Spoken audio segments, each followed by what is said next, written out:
2006 2007 ನಾನು ಆಕಸ್ಮಿಕವಾಗಿ ಮುಖ್ಯಮಂತ್ರಿ ಇದ್ದಾಗ ಸನ್ಮಾನ್ಯ ದೇವೇಗೌಡರು ಐಐಟಿಯನ್ನ ಹಾಸನ ಜಿಲ್ಲೆಯಲ್ಲಿ ಮಾಡಬೇಕು ಅಂತಕ್ಕಂಥದ್ದು ಅವರಲ್ಲಿ ಬಹಳ ಆಸೆ ಇತ್ತು.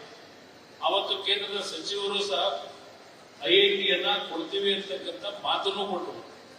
1,000 ಎಕರೆ ಹಾಸನದಲ್ಲಿ ನಾವೇನು ಭೂಸ್ವಾಧೀನ ಮಾಡತಕ್ಕಂಥ ಪ್ರಕ್ರಿಯೆಗಳಾಗಿ 2006ರಿಂದ ನಿರಂತರವಾಗಿ ಒಂದು ಐಐಟಿಯನ್ನು ತರಬೇಕು ಅಂತೇಳಿ ಪ್ರಯತ್ನ ಪಟ್ಟು ನಂತರ ನರೇಂದ್ರ ಮೋದಿ ಅವರು ಮುಖ್ಯಮಂತ್ರಿಗಳಿದ್ದಾಗ ಬಹುಶಃ ಕೇಂದ್ರದಲ್ಲಿ ಹೆಣ್ಣು ಮಗಳು ಸ್ಮೃತಿ ಇರಾನಿ ಅವರನ್ನ ಭೇಟಿ ಮಾಡಿ ದೇವೇಗೌಡರು ಕೇಳಿದ್ರು.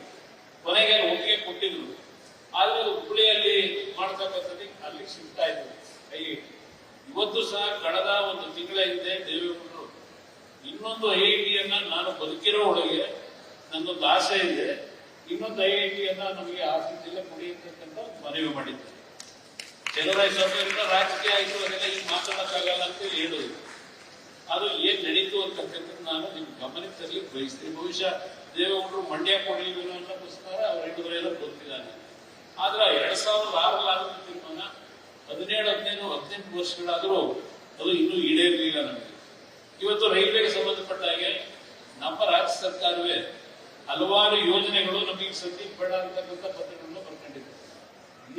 ನಿಮಗೆ ಇವತ್ತು ಪಾಪ ಅವರಿದ್ದಾಗ ಸ್ವಲ್ಪ, ಯಾಕೆಂದ್ರೆ ಕೇಂದ್ರದಲ್ಲಿ ಅಲ್ಲಿ ಆಡಳಿತವೇ ಬೇರೆ ರೀತಿ ಇರ್ತದೆ, ಅವ್ರಿಗೂ ಅದರ ಅನುಭವ ಇದೆ. ಕೇಂದ್ರದಲ್ಲಿ ಅವರಿದ್ದಾಗ ಸ್ವಲ್ಪ ಏನೋ ಕಷ್ಟಪಟ್ಟು ಕೆಲವು ಯೋಜನೆಗಳು ತರಬೇಕು ಅಂತ ತಂದರು. ಹಲವಾರು ಯೋಜನೆಗಳು ನಡೀತಾನೆ ಇದ್ದಾವೆ. ಆದರೆ ಇತ್ತೀಚೆಗೆ ಹಿಂದಿನ ಕೆಲವು ಸರ್ಕಾರದಲ್ಲಿ ತೀರ್ಮಾನ ತೆಗೆದುಕೊಂಡಿದೆ 50% ರಾಜ್ಯ ಸರ್ಕಾರದ ಬಂಡವಾಳ ಹಾಕ್ತೀವಿ, ಅದ್ರ ಜೊತೆಗೆ ಲ್ಯಾಂಡ್ ಅಕ್ವಿಸಿಷನ್ ರಾಜ್ಯ ಸರ್ಕಾರವೇ ಮಾಡ್ಕೊಡ್ತೀವಿ ಅಂತಕ್ಕಂಥ ಒಂದು ಕೇಂದ್ರ ಸರ್ಕಾರಕ್ಕೆ ಒಪ್ಪಿಗೆ ಕೊಟ್ಟಿದ್ರು.